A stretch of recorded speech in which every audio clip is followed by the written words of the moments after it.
I'm Ira Epstein with your morning flash update, and this is Monday, the 30th of September, 2019. Now, here we are, the end of a quarter, the end of a pretty rough month, a crazy month, if you will, be it impeachment, be it the trade war with China. I can go on with Saudi Arabia being attacked. All the things that you would imagine that could propel metal markets higher has not.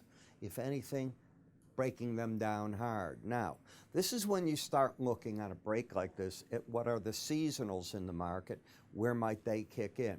The stock market is back up, the dollar is approaching highs it has not seen in a long time, and we're going to multi-year lows from the look of it, and the euro just continuing to come down. The British pound up a little bit right now, but you're playing Brexit every day and the news that comes and flows with that.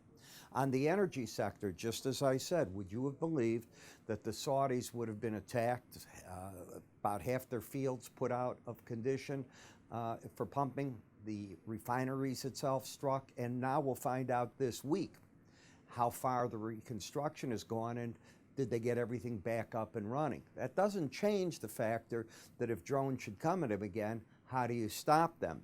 We've sent THAAD missile systems there. We've sent more of our Patriots there. We're putting more U.S. troops. But do we want to get drawn into a war? That's a big question.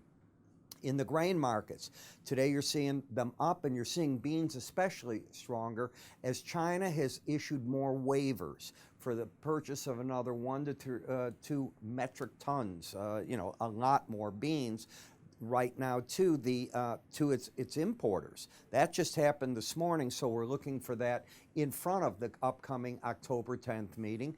At the same time, we saw Peter Navarro come out this morning on CNBC and saying that no, the Trump administration is not the ones they're not looking to delist Chinese companies. At the same time, the NASDAQ has the right to do so, and it is saying it is in a review to see if some of the smaller Chinese companies that really don't get international flair, what happens is they list on the NASDAQ, from what I understand, then the Chinese come in and buy them. There's very little stock trading, thinly gone. Is that a way that they're moving money there? I don't have the answer to that. As for how all the trade's going to go in the impeachment, your guess is as good as anyone else's.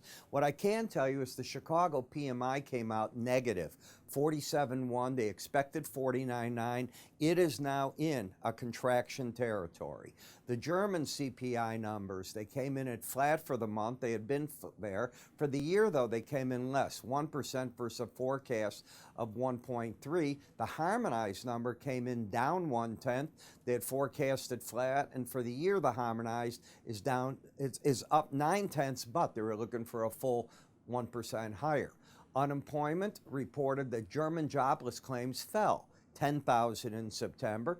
The European Union said that their jobless rate, and let me move over here and not trip on myself, fell to 7.4% from 7.5 in July, and that's the lowest level since May 2008. Then you got to ask yourself, if that's the case, what's going on? Why is their currency collapsing?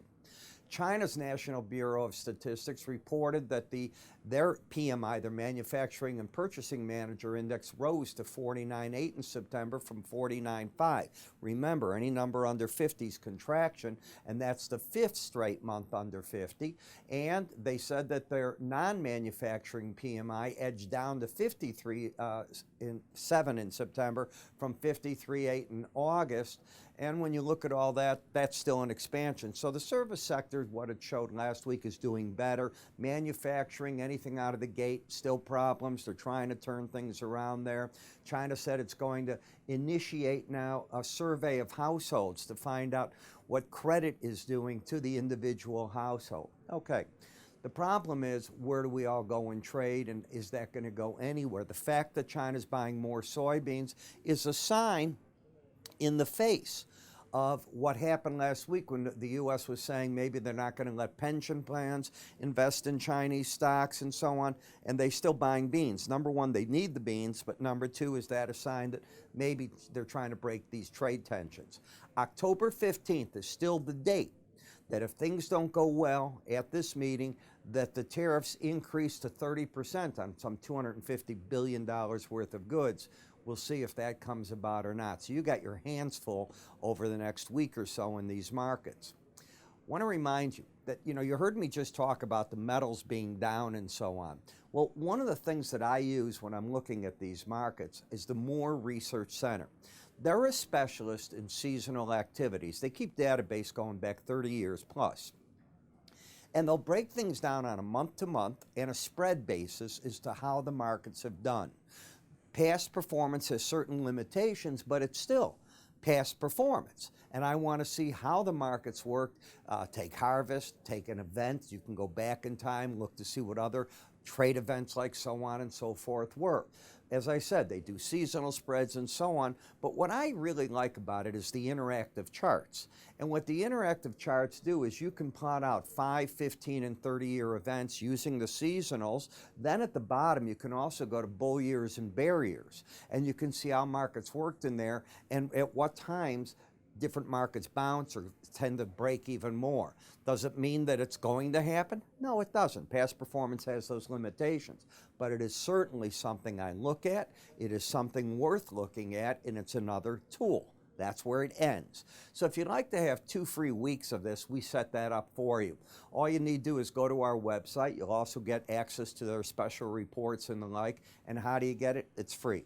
Go to our website. You'll see right on the front page, free offers. Click it. You'll see this right in there. We'll send everything on to them. If you click up here, by the way, if you're watching me on YouTube, it'll take you right there as well. With that, I'm Ira Epstein. I'll see you with our end of the day wrap-ups. See you this afternoon.